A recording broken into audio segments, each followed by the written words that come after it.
we need to have a serious talk about the Xbox One. This is going to be quite a long one, so buckle down. We got a lot to discuss. So, if you follow me on Twitter, you'll know that my reaction to Quantum Break being announced for PC on the exact same day of release as the Xbox One version netted a bit of a reaction, namely me going, why did I buy an Xbox One? Because it seems like Microsoft are now not committed to the Xbox One at all. They're putting all of their games on PC, which, you know, it's ultimately good for PC gamers and for me, because it means I'm getting the better versions of these games. But at the same time, it makes me feel stupid, because there was a time when I bought the Xbox One where I thought maybe some games will just always be Xbox One exclusives, but at this stage, I highly doubt it. The fact that they are releasing Quantum Break on April 5th, the same day as the Xbox One version, as well as pushing crossplay to where if you buy the Xbox One version, you'll get the PC version if you pre-order. What that shows to me is that they are definitely looking at targeting the PC market. They want to shift to PC, and they've lost faith in Xbox. If they hadn't, they wouldn't be releasing these games on PC. Why? Well, Sony doesn't release their games on PC. Why is that? Because their games move PlayStation systems, they sell enough on PlayStation systems, and they have no reason to put them onto the PC. Because, it doesn't benefit them, because the PlayStation is a success. The PlayStation 4 at least, the PS3 wasn't so much. But the PlayStation 4 is a success, games move on that. Conversely, games aren't selling as well as they need to on the Xbox One. This is reality. I mean, both consoles simply aren't moving as many exclusive games as they should be, but you compare the PS4 to the Xbox One, we have certain games not even cracking like 500,000. And with the AAA budgets that video games have now, there's no way that you can sell 500,000 units and consider that a success. Hell, you probably can't even sell 1 million and still be sitting pretty on most AAA budgets.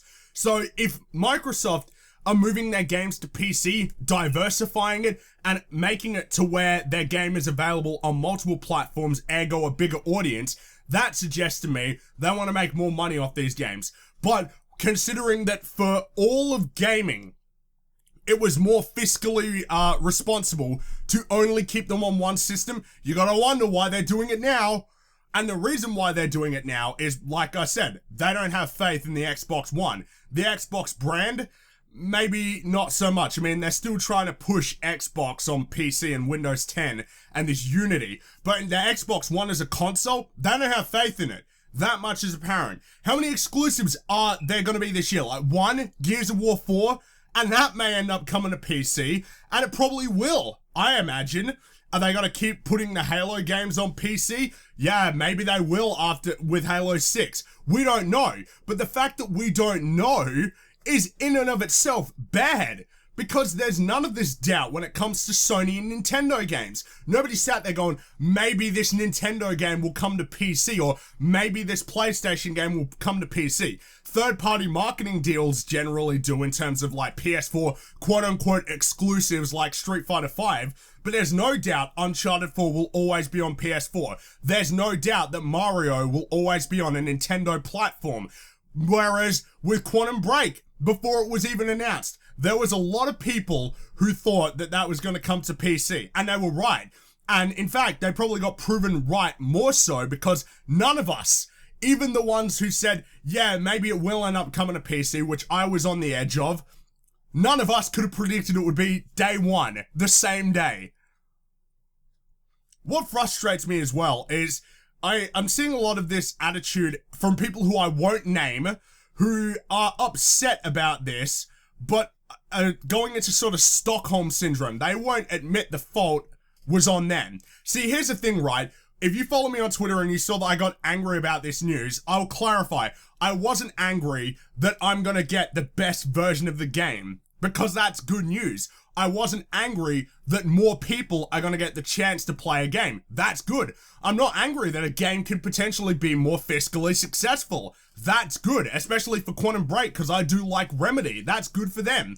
I was upset at myself, because I bought something that I consider pretty much to be worthless at this stage, because the Xbox One, as someone who owns all the platforms, offers nothing that I can't get elsewhere for better or for cheaper. I was angry at myself because I bought this platform. I bought into this platform. But I was seeing other people who just won't admit it. They're blaming everybody else. Getting angry at Phil Spencer for making the smart decisions for his brand. For the brand that he's part of. Getting angry like, oh, well, why do we have to pay for Xbox Live? Why do we not get these? Why are you announcing it so late? It's like, no, the fault is on you. The fault is on you if you're upset now about what platform you own. Admit it. Just admit it. I'm not, and here's the thing, right? I'm not going to judge you or anything if you just simply prefer the Xbox platform or you prefer an Xbox One. It's your money. It's your choice. But at the end of the day, you got to come to terms with the fact that when it comes to the Xbox One, there's very little that it has that isn't offered elsewhere, because they don't have any exclusives anymore, except for like four exclusives. Is that how much they've got now total? And how many are they going to have in the future? You still got to pay for Xbox Live when PC offers better, and we're going to be able to get Xbox Live on PC for these Windows 10 games and not have to pay for online, because PC gamers are smart enough not to pay for that. When it comes to exclusives, you got less than every other platform. Games run worse, they don't look as good. What is there that it has to offer? Xbox Live, something that you have to pay for, and a service that you have convinced yourself is better than everything else, purely because, just like you're feeling now, you paid for something realizing that it was worthless. Now, what I want to talk about to wrap this up is just the future of the Xbox One and the future of how Microsoft are going to be in gaming, because the reality is I don't see Microsoft exiting gaming because they have some strong IPs. Halo's IP is wavering, but it's still a strong IP. It's still stronger than most Sony exclusives. They've still got Gears of War, which is a strong IP. Forza's not doing that well anymore, but they've got these studios. They've got IPs that they're working on, and we can see that they have a direction for the future in terms of creating games. And that's good, because I like a lot of Xbox games. I don't like some of their main ones, but I like the fact that they're starting to make a few more niche games.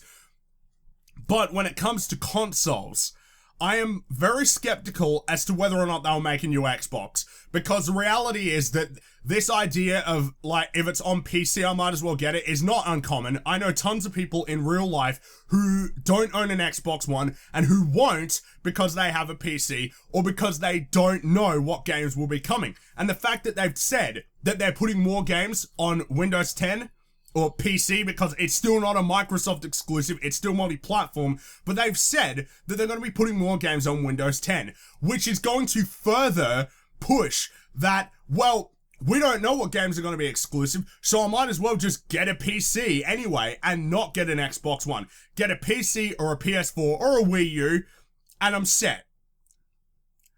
You know, the fact that they've said that they're doing this now has basically cemented in my mind, not necessarily 100% confirmed, because they haven't said it themselves. This is very much, speculation.